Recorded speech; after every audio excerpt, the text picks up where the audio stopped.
Facing calls for a boycott, the Goodyear Tire Company clarified its position on Black Lives Matter. Or did it? The Democrat convention can be summed up in two easy examples.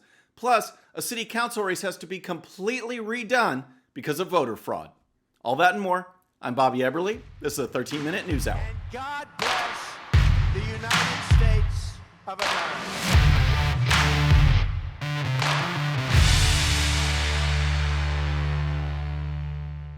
All right, friends, welcome to the show. Happy Friday. I hope you've had a great week. If you're new to the show, thank you so much for tuning in.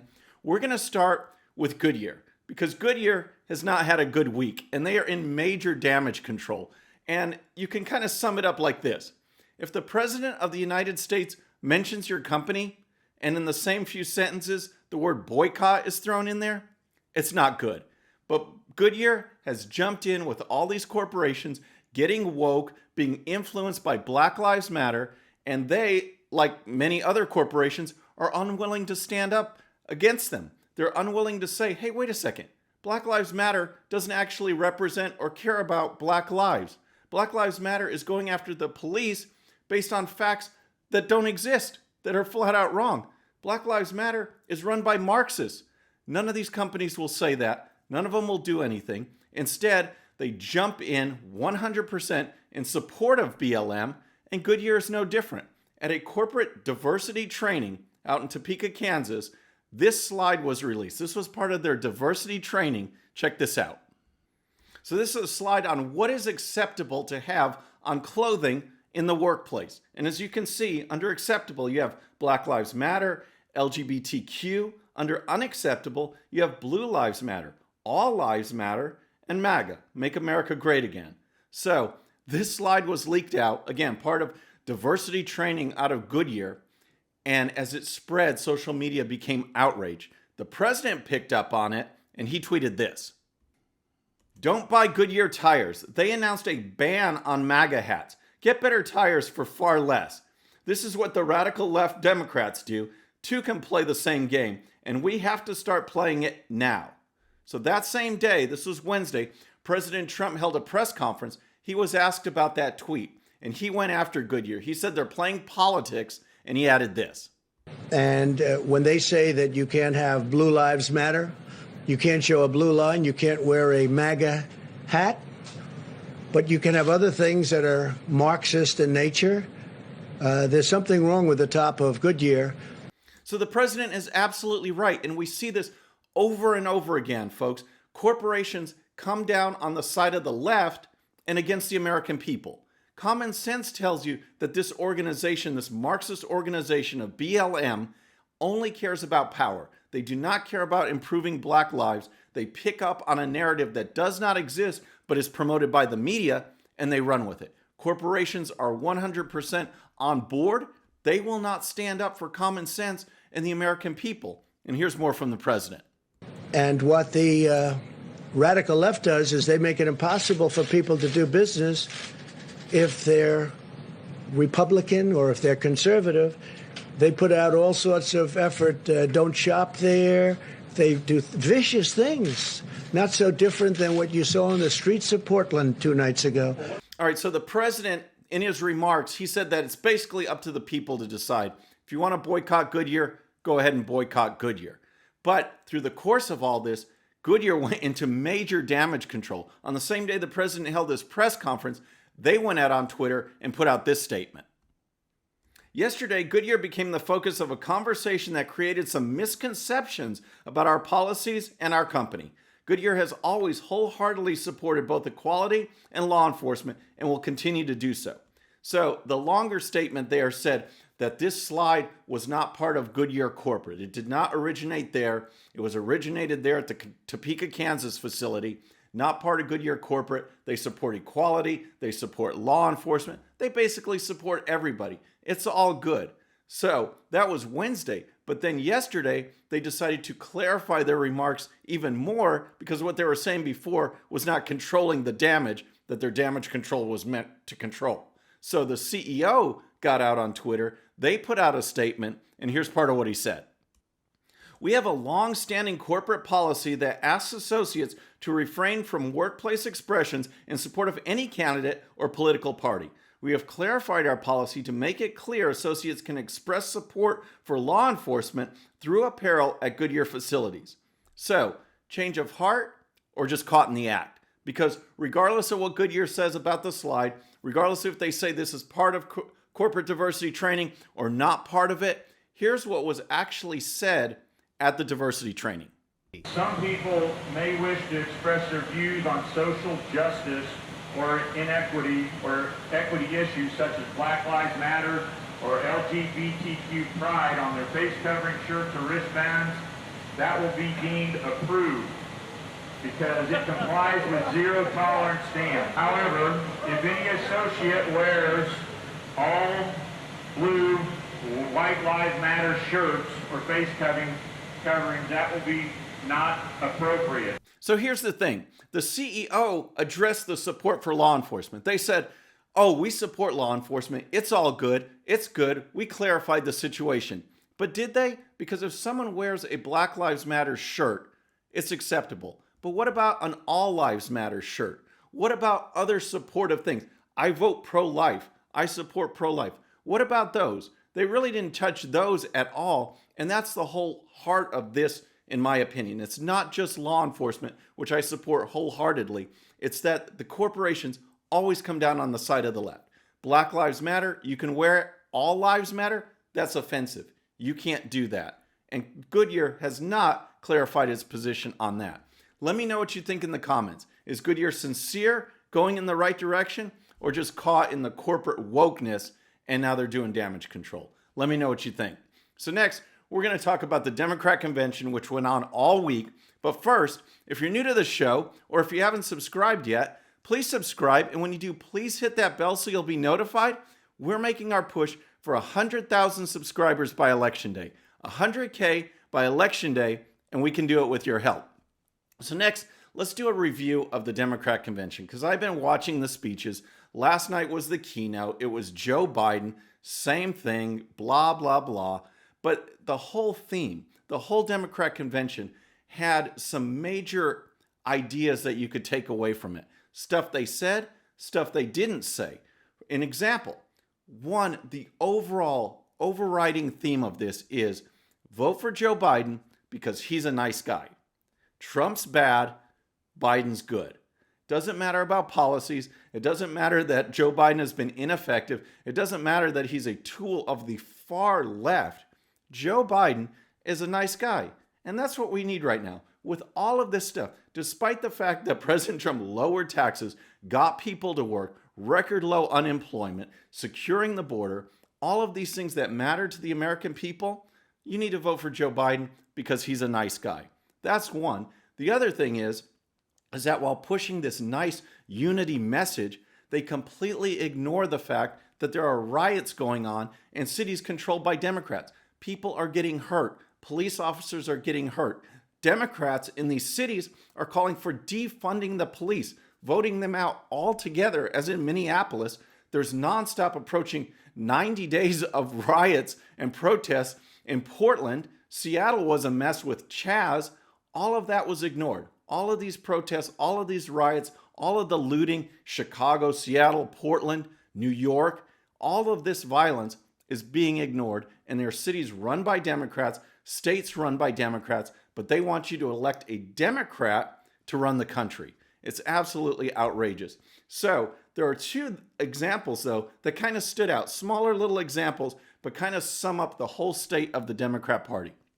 One of them is the fact that during caucus meetings, on at least two occasions, the Democrats had the Pledge of Allegiance, offering to let people kneel if they wanted to, and left out the words, under God. And here's the story.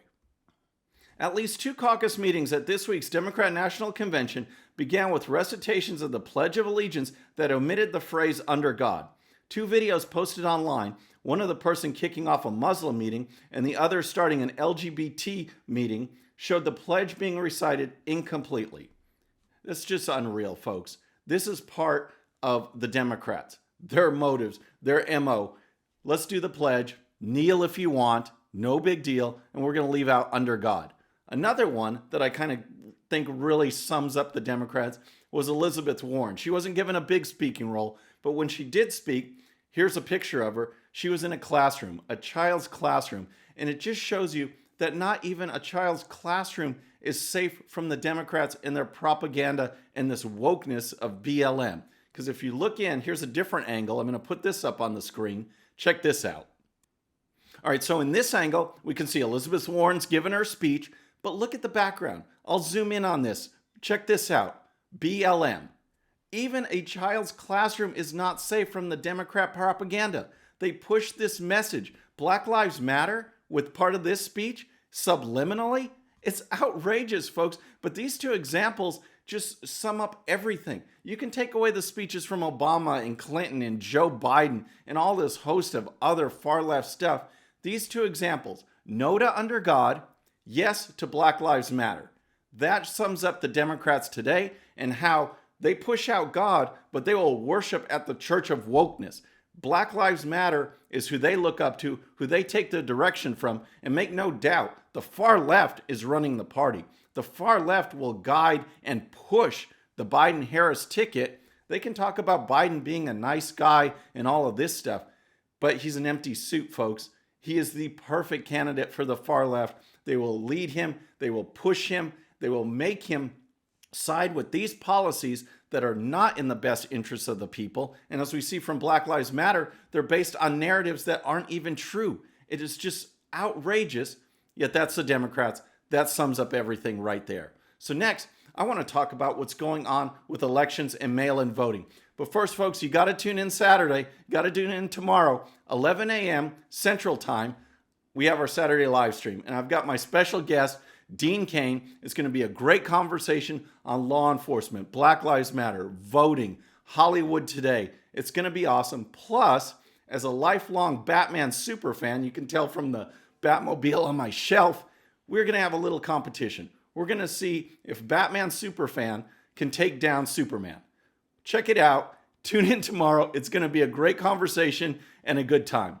So next, we're going to talk about mail-in voting, because what the media want you to think is that there's no problems at all, that it's perfectly fine. We should do it on this national mass scale. First of all, they confuse absentee voting, where you have to apply, be verified, sent back something to you, with this mass mail out and mail in voting. That's what they want. Yet there are instances documented over and over again. Kayleigh McEnany at press conferences, President Trump, I've brought them up over. They just ignore them.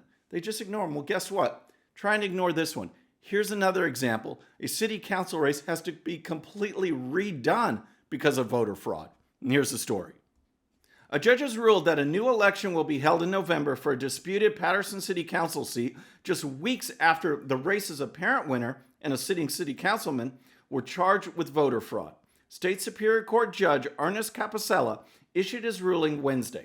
Alex Mendez, who had won a special election on May 12th to fill the seat, but claims of voter fraud were soon raised. An investigation was then launched after the U.S. Postal Service's law enforcement arm told the state attorney general's office about hundreds of mail-in ballots located in a mailbox in Patterson, along with more found in nearby Hellenden. So, hundreds of ballots, hundreds found in a mailbox, 2 different locations. This is what the Democrats want to have nationwide, folks. This is just one city council race. And here's more. Voter fraud charges were brought in June against Mendez, Patterson City Council Vice President Michael Jackson, and 2 other men. An attorney for City Councilman William McCoy, who had been defeated by Mendez, then successfully sought an injunction that barred Mendez from being sworn into office. All 4 defendants have maintained their innocence. So, one election, massive voter fraud, ballots found in mailboxes by the hundreds, and then the legal proceedings, the lawsuits, etc. This is one example, folks. Imagine that nationwide, and that is what the Democrats are pushing. They are saying it's too dangerous to vote in person, so we have to have mail-out and mail-in ballots to everybody. It is a recipe for disaster, and to the media, here's one more example of things going wrong, and they want to do it nationwide. They're not ready. They can't handle it. The Democrats know it, and now they're freaking out because President Trump's calling them on it. So, That leads, this mail-in voting by the Democrats and all of this crazy stuff is a perfect segue to ask the left, do you have a relaxed brain? I got what you call, like, I don't know, a relaxed brain. All right, we're in relaxed brain. We're going to actually stay with this topic of this mass mail-out and mail-in voting. Because last weekend, there was a protest in Washington, D.C. about having to go to the polls on Election Day. Check this out.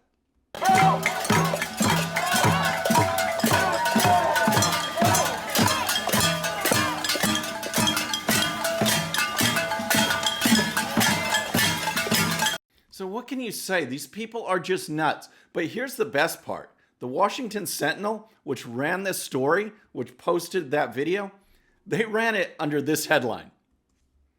Liberals protest in person to oppose having to vote in person. I just love that. It just sums it all up. These people are so nuts, folks. They are walking, they are close together, protesting so they don't have to vote in person.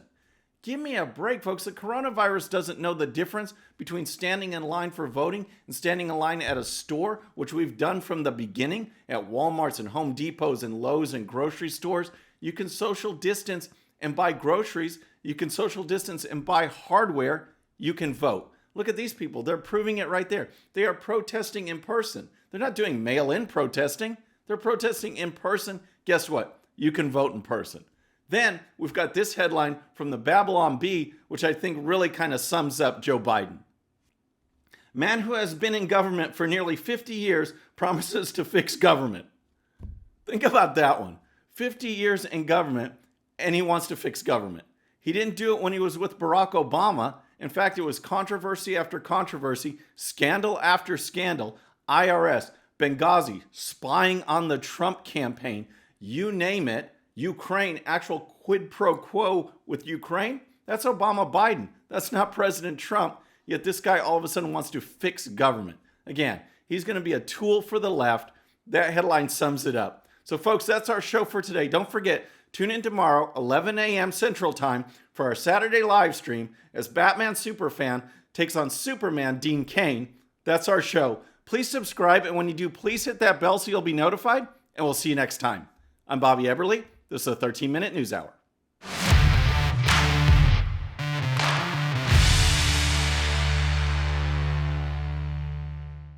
Okay, friends, thanks so much for watching. And before you go, please hit that subscribe button, hit that bell so you'll be notified. And here's a special video just for you so you can watch even more of the 13-minute news hour. And don't forget to check out GOPUSA.com for the best in conservative news and commentary. We'll see you next time.